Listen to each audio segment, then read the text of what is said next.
मेरा नाम रीमा है। मैं 25 साल की होने वाली थी, लेकिन मेरी शादी नहीं हो रही थी। जब भी रिश्ते आते तो मेरा वजन देखकर मुझे रिजेक्ट कर देते। एक दिन मेरे घर के बाहर एक साधु महाराज आए। उन्होंने एक चादर देते हुए कहा कि यदि तुम इस चादर को ओढ़कर 3 रात एकांत और अंधेरे कमरे में ओढ़कर सो जाओ तो करिश्मा देखना, तुम्हारी जल्दी ही शादी हो जाएगी। मैंने खुशी खुशी उनसे चादर ले ली, लेकिन जब भी उस चादर को ओढ़ के सो जाती तो मुझे अजीब सा महसूस होता। चादर ओढ़ने के तीसरी सुबह जब आंख खुली तो मेरी जान निकल गई, क्योंकि मैं मेहमानों के सामने जाने के लिए तैयार हो रही थी। जब मैंने महसूस किया कि कोई मुझे घूर रहा है, मैंने जल्दी से इधर उधर देखा और मुझे कोई भी नहीं दिखा। मैं फिर से बिजी हो गई, लेकिन मुझे ऐसा क्यों लग रहा था कि कोई मेरी हर हरकत पर नज़र रख रहा है। इस बार मैं आगे बढ़कर अपने कमरे में चली गई और अपनी खिड़की के सामने खड़ी हो गई। तभी मैंने 2 परछाइयों को भागते हुए देखा, लेकिन वह कौन है वह दिखाई नहीं दिए। मेरे पूरे शरीर में सनसनी की लहर दौड़ गई। एक अजीब तरीके के डर ने मुझे जकड़ लिया। आखिर चुपके से मुझे कौन देख रहा था? मैं अभी यह सोच रही थी कि राधा काम वाली मुझे बुलाने आ गई। मैं सुनीता से पूछने वाली थी, क्या तुमने किसी को मेरी खिड़की के सामने खड़ा देखा था? फिर मैंने सोचा कि इससे बाद में पूछ लूँगी। मैं चाय की ट्रे लेकर लिविंग रूम में दाखिल हुई तो सामने बैठी एक समझदार महिला ने कहा, चाय वगैरह का झंझट छोड़ दीजिए, चलो पहले हमें लड़की से मिलवाइए। आज फिर मेरे लिए रिश्ता आया तो हम माँ बेटी सुबह से काम में लगी हुई थी। राधा और उसके बेटे ने घर की साफ सफाई कर दी। चाय आदि के लिए सामान हम माँ बेटी ने मिलकर तैयार किया। अब जब मैं चाय लेकर लिविंग रूम में दाखिल ही हो चुकी थी तो उस औरत के सवाल ने मुझे परेशान कर दिया। मेरी माँ ने भी डरते हुए मेरी ओर देखा और कहा, यह रिमाइंडरी बच्ची। उस औरत की आंखें फैल चुकी थी। यह वह बोली, हमने तो सुना था कि आपकी बेटी 25 साल की है, लेकिन यह तो किसी भी नज़रिए से इतनी कम उम्र की नहीं लग रही। मेरा दिल 100 टुकड़ों में बंट गया। मैं चाय की ट्रे रख कर बाहर निकल गई। मेरी माँ ने कहा, उम्र तो 25 साल की है, लेकिन थोड़ा मोटापा है। इस वजह से उस औरत ने कहा, अरे बहन, आजकल बहुत सारी आधुनिक मशीनें आ गई हैं। अपनी बेटी को थोड़ा कसरत करने के लिए कहिए, डाइटिंग करवाएं। इस मोटापे के साथ कोई भी इसे अपनी बहू बनाने को तैयार नहीं होगा। मैं उस औरत का जवाब समझ गई थी, इसलिए मैं सब कुछ छोड़कर छत पर आकर बैठ गई। मेरी आंखों से आंसू बहने लगे थे। रिजेक्ट एक बहुत बड़ी पीड़ा है। यह एक व्यक्ति को अंदर से ख़त्म कर देती है। ऐसा लगता है जब कोई व्यक्ति आपको नापसंद कर जाए, वह आपको ठुकरा कर चला जाए। पहले पहले तो हमें से लगता था कि हमें ठुकराने वाले का दिमाग ही खराब है, उसके खास गुणों का नहीं।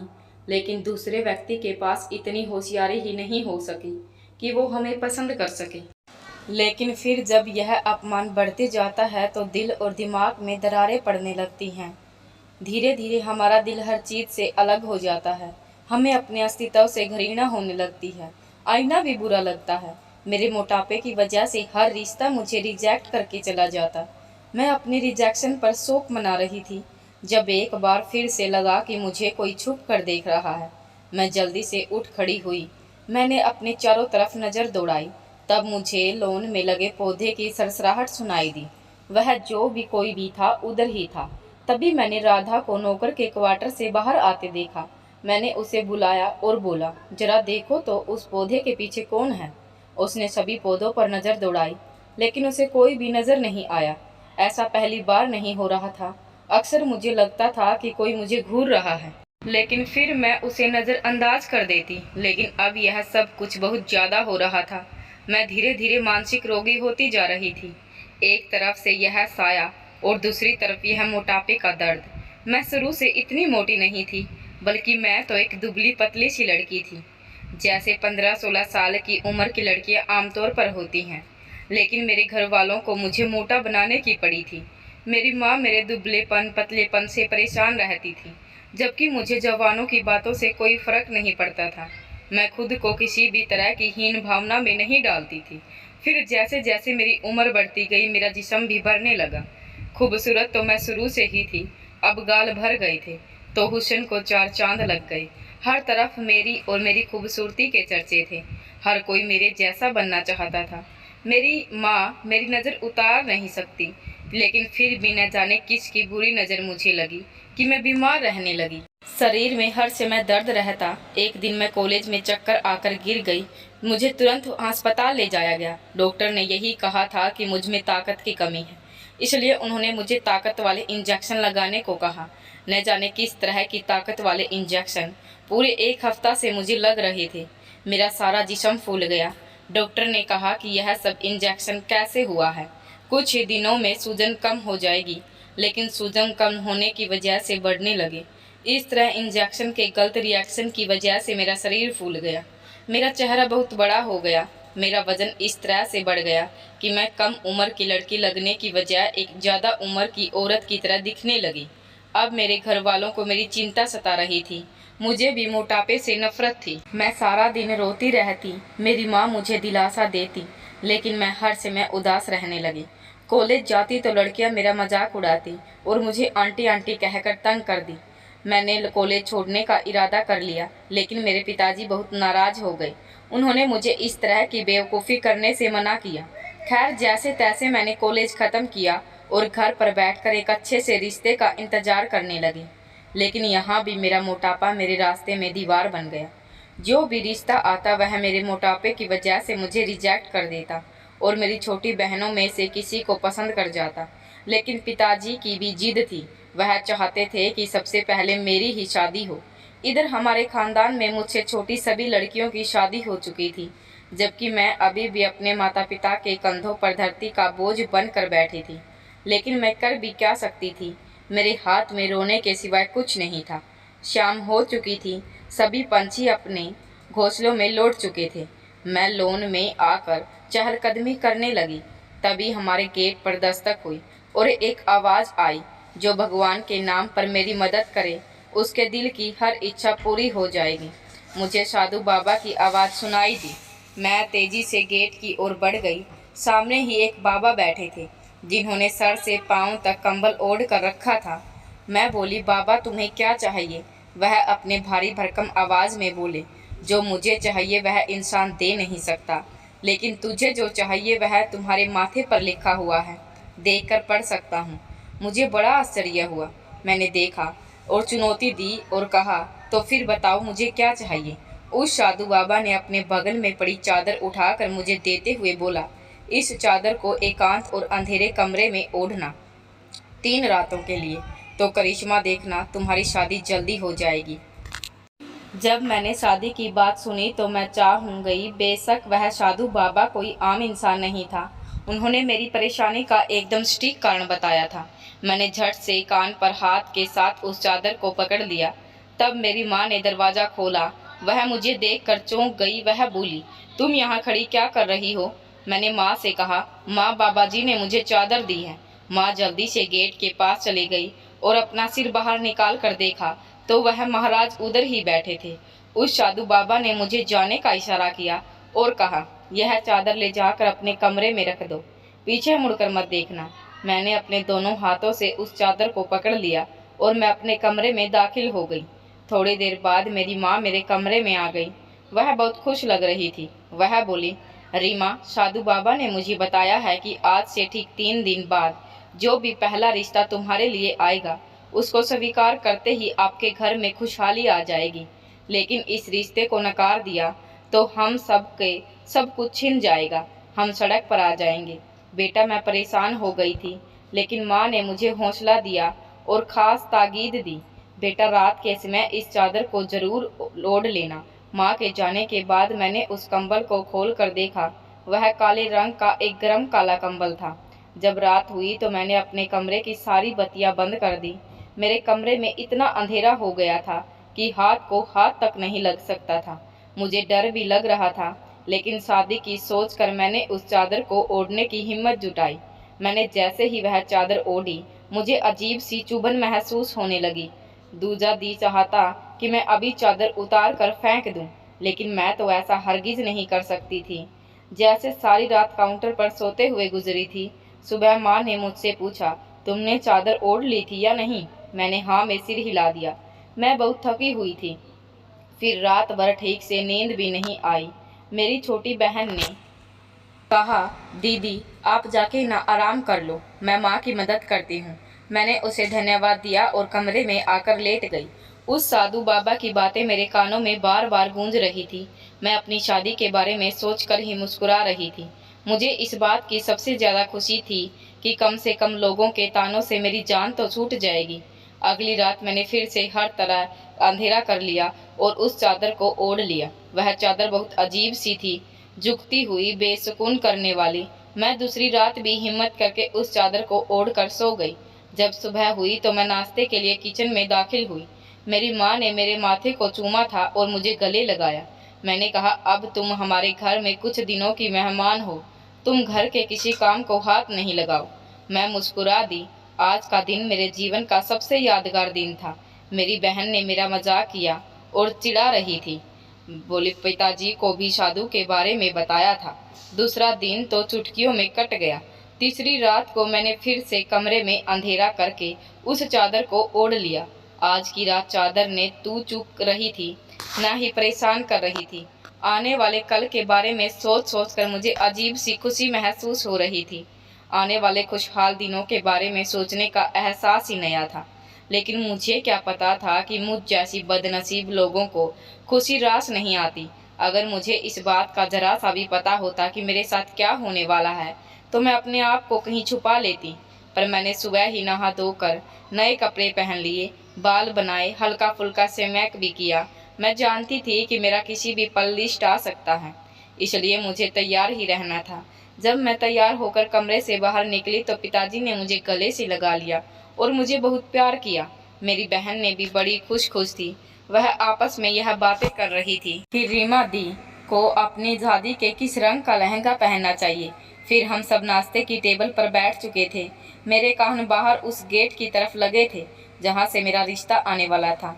लेकिन फिर एक अजीब सी बात हो गई। हम सबके सामने नाश्ता रखकर सुनीता जमीन पर बैठ गई। पिताजी परेशान हो गए। वह बोले, सुनीता बहुत चिंतित लग रही हो, तुम्हारी तबीयत तो ठीक है ना? सुनीता ने आंखों में आंसू भर कर कहा, साहब जी, छोटा मुंह बड़ी बात, पर मैं क्या करूं? कल रात मैंने सपने में देखा कि मैं एक मंदिर की चौखट पर बैठी हूं। एक बुजुर्ग आदमी मेरे पास आकर रुक गए और बोले, कल सुबह तुम अपने रिदम के लिए नारी माँ का रिश्ता मांगने जाना, और अगर वो इनकार कर दे तो रीमा से सिर्फ चादर लेकर आना और कहना कि अब तुम्हारी जिंदगी में इस चादर जैसी काली शाही घुल जाएगी। मैं नहीं जानती कौन सी चादर और कौन सी शायरी, मैं सिर्फ इतना जानती हूँ कि मैं आपके सामने अपना दामन फैला कर बैठ गई हूँ। मुझे खाली हाथ मत उठा देना। सुनीता की बातें सुनने के बाद हम सब लोग सहम गए। पिताजी कभी आश्चर्य से मेरी ओर देखते तो कभी सुनीता की ओर। जबकि माँ अपने आप को संभाला, वह बोली, सुनीता, हम अपने रीमा का रिश्ता तुम्हारे रिधम के साथ करने के लिए तैयार हैं। मैंने बड़ी अचरज से माँ की ओर देखा। पिताजी भी चुप रहे। मैं अचानक उठी और अपने पैर पटकते हुए बेड पर मुँह के बल गिर पड़ी। रिधम के साथ मेरा जोड़ ही क्या था? हमारी काम वाली विधवा सुनीता का बेटा, जो कि हमारा माली था। मेरी शादी उससे कैसे हो सकती है? माना कि बचपन में हम दोनों ने काफ़ी गहरी दोस्ती थी, हम एक साथ खेलते थे, लेकिन बचपन को गुजरे हुए जमाना बीत गया। मैं जोर जोर से रोने लगी थी। तभी मुझे एहसास हुआ कि कोई मुझे घूर रहा है। मैं एकदम से चूक गई। मैंने उठकर इधर उधर देखा तो वहाँ कोई नहीं था। मैंने अपने कमरे की खिड़की जोर से बंद कर दी। तभी एक बार फिर से मैं रोने में बिजी हो गई। 4 से 5 घंटे मैं यूं ही रोती रही। तभी काफ़ी देर के बाद मेरे कमरे पर दस्तक देकर मेरे पिताजी और मेरी माँ कमरे में दाखिल हो चुके थे। पिताजी ने मेरे सिर पर हाथ रखा और मेरे आंसू पोंछ डाले और बोले, रीमा, भले ही तुम 50 साल की भी हो जाती तो भी मैं इस शादी के लिए तैयार नहीं होता। मैंने दुनिया का चप्पा चप्पा ढूंढ कर बेहतरीन आदमी के हाथ में तुम्हारा हाथ थमा दिया होता, पर अब मैं मजबूर हो गया हूँ। मैं किसी बेहतर बाबा की बद्दुआ लेना नहीं चाहता, नहीं जानता कि इस रिश्ते की इनकार से हमारे ऊपर क्या क़यामत आ जाएगी। लेकिन मैं सिर्फ इतना जानता हूँ कि आप सभी से बहुत प्यार करता हूँ और मैं आपको किसी भी सूरत में खोना नहीं चाहता। 3 दिन के बाद हम तुम्हारे रिदम के साथ शादी कर देंगे। पिताजी तो कमरे से चले गए, लेकिन मेरी माँ बहुत देर तक मेरे पास में बैठी थी और मुझे हर तरीके से समझा रही थी। वह मुझे हर मुश्किल से मेरे मना करने पर क्या हो सकता है, बता रही थी, हमारे घर में 3 दिन तक शोक चलता रहा। मेरी बहन मुझसे नज़रें मिलाने से बचती रही। मैंने भी अपने आप को अपने कमरे तक ही सीमित कर लिया था। 3 दिनों के बाद मेरी माँ ने मुझे लाल रंग का सूट थमा दिया और बोली, तैयार हो जाओ, पंडित जी आने वाले हैं। मेरे साथ कितनी जब्ती हुई। लहंगा पहनने के अरमान दिल में ही रह गए। मैंने अपनी माँ के आदेश का पालन किया और तैयार होकर लाउंज में चली गई। मेरी शादी कर दी गई और मैं इस तरह अपना घर छोड़कर अपने ही घर के सर्वेंट के क्वार्टर रूम में आ गई। मेरा जी चाह रहा था कि मैं पंखे से लटकर अपनी जान दे दूं, अपने मोटापे को आग लगा दूं। ना मैं मोटी होती, ना ही मेरा रिश्ता अपने नौकर के साथ होता। खैर, सुनीता मुझे रिदम के कमरे में बिठाकर बाहर चली गई। कुछ ही देर बाद रिदम कमरे में दाखिल हो चुका था। मैंने घूंघट वगैरह करना जरूरी नहीं समझा। मैं रिदम की तरफ देख रही थी। वह थोड़ा परेशान लग रहा था। वह मेरे पास बैठने ही वाला था कि मैं चिल्लाई, खबरदार, सुनीता ने तुम्हारा रिश्ता फर्श पर बैठकर मांगा था। ऐसा लगता है कि उसे मालिकों से बात करने की तमीज नहीं है। लेकिन क्या उसने तुम्हें कुछ भी नहीं सिखाया? रिदम मुस्कुरा दिया। मैंने उसका चेहरा बहुत ध्यान से देखा। वह अच्छे कपड़े पहने हुए था। निसंदेह वह एक सुंदर लड़का था, लेकिन था तो हमारा नौकर ही ना। मेरे सामने बिस्तर पर बैठ गया और बोला, तुम मेरी मालकिन नहीं, मैं तुम्हारे पिताजी का नौकर हूँ, तुम्हारा नहीं। मैं उनसे पगार लेता हूँ, तुमसे नहीं। मैं उसकी बातें सुनकर आग बबूला हो गई। मैं बोली, वाह, हमारे टुकड़ों पर पलने वाले आदमी की जुबान तो बड़ी लंबी हो गई है। निकल जाओ इस कमरे से। तुम्हें यह शोभा नहीं देता कि तुम एक मालदीव के साथ एक कमरे में रहो। अचानक निधन के कोट सिकुड़ गए और उसकी आंखें नम हो गई। वह बोला, तुम तो ऐसी बिल्कुल नहीं थी, तुम बहुत बदल गई। आंखों में आंसू लिए रिधम चला गया। रिधम के जाने के बाद मैं उठी और कमरा बंद करके आराम से सोने के लिए लेट गई। जब सुबह हुई तो मैं उठी और सीधा अपने घर चली गई। पिताजी मुझे देखकर हैरान रह गए। मैं बोली, पिताजी, हमने साधु बाबा की बात मान ली है। मैंने उससे शादी कर ली। अब हम पर कोई संकट नहीं आएगा। लेकिन अब मैं रिधम के झोपड़े में नहीं रहूंगी, अब मैं इधर ही रहूंगी। पिताजी बोले, मुझे तुम्हारे हर फैसला मंजूर है बेटा। लेकिन माँ बहुत खुश लग रही थी। मेरे फैसले से माँ ने कहा कि हमने साधु बाबा की बात मानकर रीमा की शादी एक गरीब नौकर से कर दी, तो अब हमारे ऊपर से बला टल गई। अब मेरी बेटी का फैसला है, उस गरीब नौकर के साथ रहेगी या नहीं। माँ, मेरे फैसले पर खुश हूँ। रिदम का और मेरी बेटी का जोड़ा ही क्या है। जल्दी ही रिदम से रीमा का तलाक करवा दूंगी और अपनी रीमा के लिए एक बहुत ही अच्छा लड़का ढूंढूंगी। माँ की बात सुनकर मैं खुश हो गई, लेकिन पापा थोड़ा परेशान हो गई। मेरी शादी को 2 महीने बीत चुके थे। इन 2 महीनों में पापा एक बार मेरे पास आए, बोले, अपने फैसले पर एक बार फिर से गौर करो। लेकिन मैं कुछ नहीं बोली। मैं अक्सर अपने कमरे पे ठीक है पर खड़ी होकर रिदम को लॉन में काम करते हुए देखती रहती। वह कभी घास काट रहा होता तो कभी पानी दे रहा होता। जब मेरा दिल उस पर गुस्सा उतारने को होता तो मैं लोन में जाती और कहती, नौकर तो नौकर रहता है, चाहे मालकिन से ज़बरदस्ती शादी भी कर ली। रिदम मेरी बात सुनकर मुस्कुरा देता और कहता, मेहनत करने में कोई शर्म नहीं होती। रिदम का हर एक अंदाज मेरे दिल को छू लेता। कभी कभी उसकी शरारती आंखें देखकर मेरे दिल में कंपन होने लगती।